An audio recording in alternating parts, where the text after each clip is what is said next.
José Carlos Vallejo Calderón, nací en Barcelona, en el Poblenou, y republicanos, y bueno, actualmente estoy jubilado, pero a lo largo de mi vida he estado trabajado como metalúrgico en una gran empresa, en la SEAT de Barcelona, y hacia mi activismo, pues esto, hasta mi jubilación he estado vinculado al sindicalismo y a la SEAT, y actualmente me implico en las tareas de memoria democrática. Soy presidente de la Asociación Catalana de Personas Expresas Políticas del Franquismo. He sido presidente del Memorial de los Trabajadores y Trabajadoras de la SEAT y actualmente presido el Consell de Participació del Memorial Democràtic, que es el órgano de participación de las entidades memorialistas vinculado al Memorial Democrático de Cataluña, que es la institución pública para la memoria del Gobierno de Cataluña.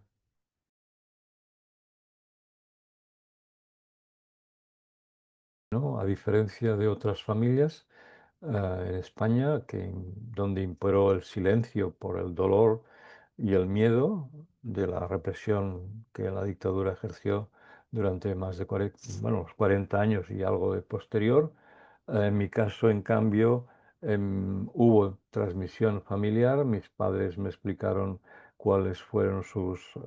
vidas durante la República, en la guerra. Y bueno, pues tuve el privilegio de los valores que impregnaron pues mis historias familiares de mis padres, abuelos también y abuelas. Y pues fue la formación mía como joven ya, prácticamente desde la infancia, era consciente que vivía en un entorno hostil, una sociedad represora que había hecho sufrir a mis padres, y al considerarla injusta, ya desde la infancia, de alguna manera adopté actitudes críticas frente a la realidad en la que vivía, y que inició con el activismo juvenil y después con el activismo militante cuando entré a trabajar en esta gran empresa.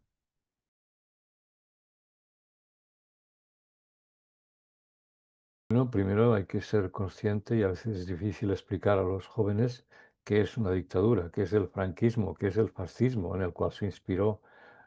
Franco y la dictadura franquista, y es que todo estaba prohibido, o sea que solo existía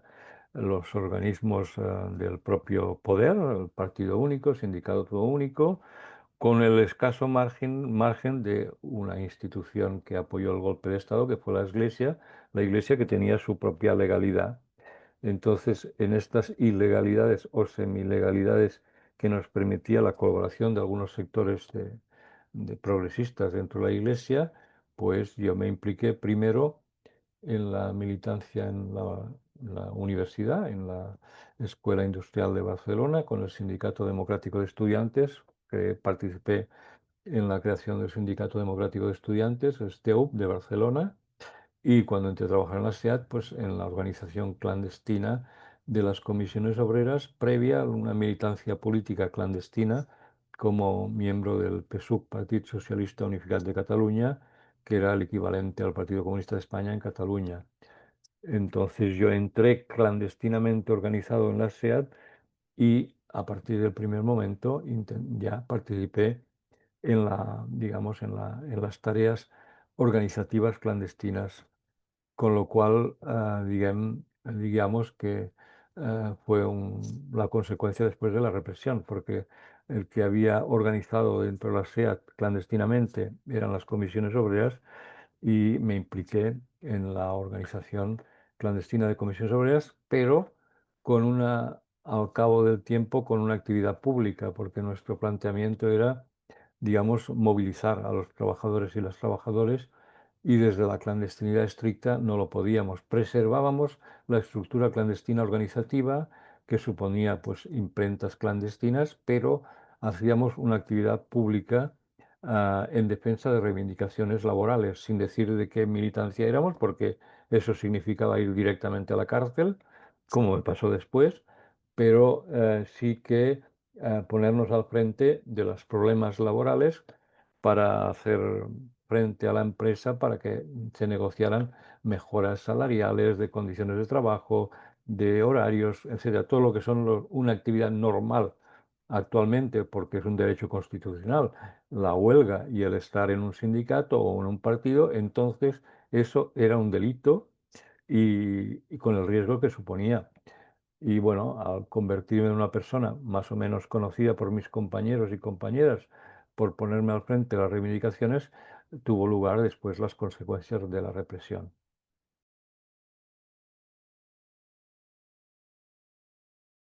Bueno, pues como la SEAT era la mayor empresa de España en un solo recinto industrial con casi 25.000 trabajadores, fue planteada como una empresa absolutamente militarizada y con un estricto control de vigilancia, con lo cual pues había desde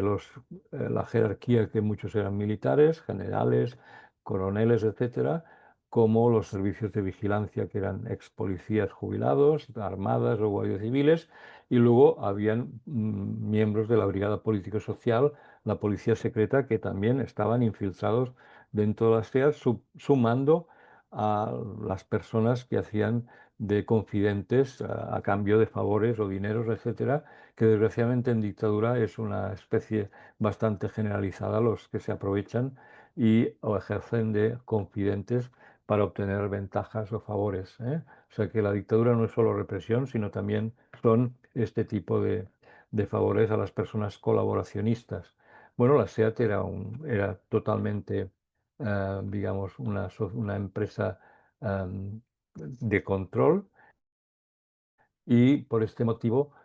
bueno, pues me pusieron seguimientos y consecuencia de estos seguimientos fueron después mi detención porque habían sospechado con razón, o sea, no eran tontas, la policía, brigada político-social, o sea, hacían su trabajo de represión bastante bien, desgraciadamente para nosotros, y en un seguimiento, pues me fueron a mi casa cuando salí a trabajar y se me tiraron encima y pues me detuvieron y empezaron los maltratos y luego me llevaron a la Vía Laietana 43, que era la sede de la Policía Social, de la Jefatura Provincial de Policía, el centro de la topografía del terror de Barcelona y de Cataluña, y allí pasé 20 días bajo tortura por un simple delito para ellos, que era organizar un sindicato, lo que es un derecho constitucional hoy en día. Pues bueno, estuve 20 días bajo tortura porque me querían sacar la información de la organización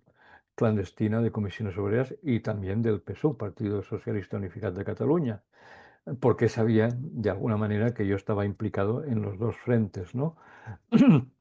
Esto fue terrible porque era un estado de excepción. Normalmente eran 72 horas de detención en estos años, en los 70. A mí me detuvieron en diciembre de 1970, pero había declarado un estado de excepción por el tribunal que quería condenar a unos militantes de ETA a la pena de muerte, el juicio de Burgos, y de hecho a mí me cogieron cuando llevaba en mi cartera octavillas denunciando estas penas de muerte, una poesía de Rafael Alberti, con lo cual demuestra que en dictadura hasta la poesía es un delito. Y bien, bueno, pues no es difícil explicar lo que supone la tortura, por eso lucho contra la tortura y porque el espacio de Vía Letana 43 se convierta en un espacio de memoria, un centro de interpretación de la lucha antifranquista y de la represión. Y la medida de lo que supone la tortura es que para nosotros, para mí y otras personas que han pasado por las mismas circunstancias, ir a la cárcel fue una liberación. O sea, de la Vía Laietana, donde podía haber estado el tiempo que hubieran querido mientras duraba el estado de excepción,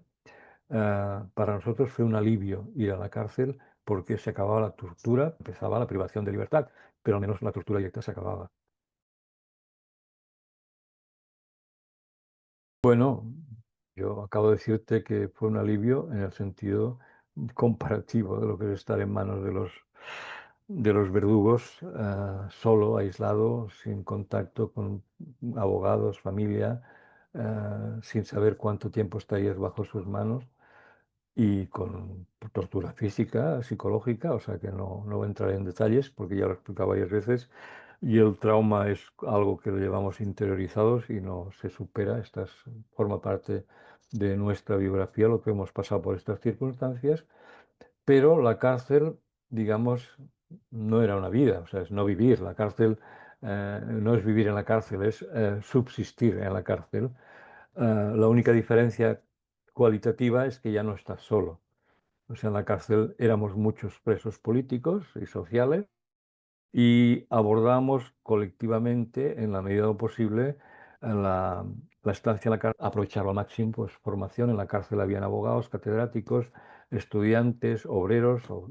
Era solo, evidentemente, una cárcel para hombres, la cárcel modelo donde yo fui. Pero bueno, de este colectivo de presos políticos, pues intentamos que ese tiempo fuera una preparación para el futuro y así lo hicimos. Ya la Sala Cárcel Modelo de Barcelona, que se ha preservado como espacio de memoria, a diferencia de Carabanchel, y es un gran éxito. En esas visitas guiadas, lo primero que explico es que la cárcel que ahora ven, que está cerrada, ahora es un espacio público, no es la cárcel que yo sufrí bajo la dictadura, porque las cárceles eran pensadas como espacio de castigo, no como espacio de reinserción, rehabilitación, como se pretende que es actualmente. Primero, eran cárceles absolutamente pensadas. La cárcel modelo se llamó modelo cuando se fundó en el 1904 porque era una cárcel celular, o sea, 1.000 celdas y 1.000 presos, un preso por celda. Bien, en la posguerra llegaron a haber hasta 15 presos por celda, lo cual es inimaginable. En mi época éramos tres y además estábamos mezclados, presos políticos y presos sociales. O sea, no nos consideraban presos políticos nunca al franquismo, nos consideraban delincuentes. Por lo tanto, teníamos el mismo trato, maltrato, todos los presos. Las condiciones higiénicas eran horribles. Ratas, suciedad, chinches. O sea, nosotros teníamos que quitarnos los chinches de encima, que nos caían desde el techo encima y nos chupaban la sangre. Es decir, la asistencia sanitaria absolutamente nefasta y algunos presos se murieron por no tener atención, porque cuando uno se ponía muy malo, picabas en las puertas de las celdas, pero no te abrían. Bueno, o sea, es la cárcel castigo y aparte de la falta de higiene, pues habían funcionarios que eran, bueno, franquistas y entonces nos veían como adversarios en finales de los 60. Entra una nueva generación de funcionarios jóvenes que ya no son los falangistas o militantes o militares, perdón. Tanto es así que hicimos una huelga de hambre para reivindicar mejoras en el trato y ser reconocidos como presos políticos. Después del mes en celda de castigo por la huelga de hambre, reivindicando el estatuto de preso político, que tuvo repercusión internacional, no tanto a nivel nacional, porque la prensa estaba censurada, o sea que nuestra pretensión era llamar la atención de la opinión pública internacional. Salí en libertad provisional. Es verdad que había presión de mis propios compañeros y compañeras de la SEAT que hacían huelgas y manifestaciones para que yo saliera en libertad junto con otros presos políticos y sindicales de la SEAT. Continué el trabajo clandestino, evidentemente era un riesgo que una gran huelga y ocupación de la fábrica para reivindicando la readmisión de los despedidos. La policía entró a caballo dentro de la SEAT con metralladoras y hubo un muerto y varios heridos. Ese es el momento más álgido de la lucha de solidaridad de los trabajadores y trabajadoras de la SEAT. Yo seguía en el exterior clandestino colaborando en la organización de estas huelgas, pero me vuelven a detener en octubre, después del 18 de octubre, a finales de octubre del 71, ya no en estado de excepción, estoy en la Vía Layetana 43, siguen las torturas, pero solo 3 días, voy a la cárcel y finalmente me dan una segunda libertad provisional, un poco atípica, porque cuando eres reincidente no es normal que te den una segunda libertad condicional o libertad bajo fianza, pero repito, había muchas luchas en la SEAT, lo cual era un problema para el régimen, porque de alguna manera era la empresa muy importante y por lo cual me dieron esta segunda libertad provisional y al final con una petición fiscal de 20 años de cárcel por delitos que ahora son derechos constitucionales, huelga, reunión, propaganda, asociación,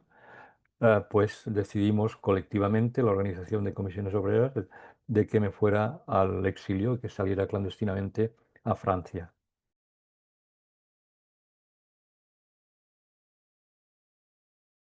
es un poco consecuencia de la correlación de fuerzas de su momento. O sea, yo no critico el régimen del 78, es muy fácil hacerlo desde el presentismo, hay que estar en las circunstancias. Yo estaba, yo volví no con la amnistía, los presos por el Tribunal de Orden Público, que es el tribunal que nos juzgaba cuando eran delitos que ahora son derechos, o sea, organización, asociación, volví con el indulto primero del 1976, a primer semestre, y volví del exilio y me reincorporé de nuevo pues, al ser indultado. La amnistía del 77 fue sobre todo para los presos, digamos, que ellos llamaban delitos de sangre o terrorismo, ¿no? ETA, FRAP, etcétera, que queríamos que salieran de las cárceles, porque una cosa es la dictadura y otra cosa es la democracia. Y estos eran presos de la dictadura, no compartíamos sus formas de lucha porque paralizaban a las movilizaciones, pero contra el tirano, lo siento, pero es legítimo, igual que fue bajo la liberación de Francia, los maquis o fue los partisanos, o sea que realmente queríamos que estos presos que fueron consecuencia de la propia dictadura salieran con la amnistía que se, digamos, de alguna manera se aprobó en el primer Parlamento democrático y en aquel momento lo vivimos como un éxito. No entrábamos en la letra pequeña, queríamos que todo el mundo saliera de las cárceles, los represaliados del franquismo. Y es a posteriori que se nos, digamos, vimos lo que había detrás de esta amnistía, que era la amnistía para los perpetradores y para las víctimas de los perpetradores. Entonces creo que la democracia debería de alguna manera reformular cómo se interpreta esta ley de amnistía, porque no tiene sentido que la ley por la cual luchamos sea la que nos impida ahora, bueno, denunciar los delitos de lesa humanidad del propio franquismo, ¿eh? Entonces, mi lectura no es de presentismo, sino de una realidad, de un momento histórico en el cual nosotros no teníamos la fuerza que hubiéramos querido, el franquismo no tuvo la fuerza que pretendía de continuar la dictadura sin Franco. Como decía Manolo Vázquez Montalbán, la transición fue el resultado de una correlación de debilidades, ¿eh? La nuestra y la del franquismo. Y pues bueno, con la democracia consolidada tendríamos que haber, digamos, acabado esa transición inacabada, que es que los delitos de lesa humanidad, que los perpetradores, bueno, tuvieran lo que en otros países democráticos ha sucedido.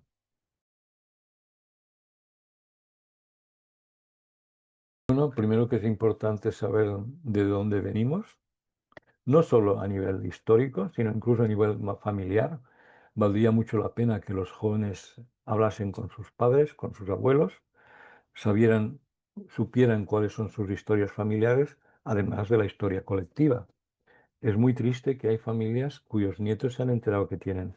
ah, bueno, porque no se lo han explicado sus padres o sus abuelos, que tienen a lo mejor un padre, un abuelo ejecutado y está en una cuneta, ¿no? Por lo tanto, es muy importante que hablemos con nuestros padres, abuelos, porque después lo echaremos en falta cuando ya no estén entre nosotros o no están entre nosotros, pero además como historia colectiva es saber de dónde venimos, entre otras cosas para ser consciente de que lo poco o mucho de lo que disfrutamos es resultado de muchos sacrificios y muchas luchas. Parece que las libertades o la democracia sea algo, digamos, que está aquí para siempre y no es verdad. O sea, con la democracia y los pocos o muchos derechos sociales, según cómo se analicen, son resultados, no nos los han regalado nadie. Son resultado de estas luchas y yo creo que a los jóvenes lo que hemos de hacerles es simplemente aportar el testimonio de lo que vivimos y lo que sufrimos para que ellos sean conscientes que depende de ellos su futuro, que no es un resultado de la historia pasiva de la sociedad, sino que todo ha sido una consecuencia de resistencias, de luchas que se pueden perder, derechos que se pueden perder si no se defienden.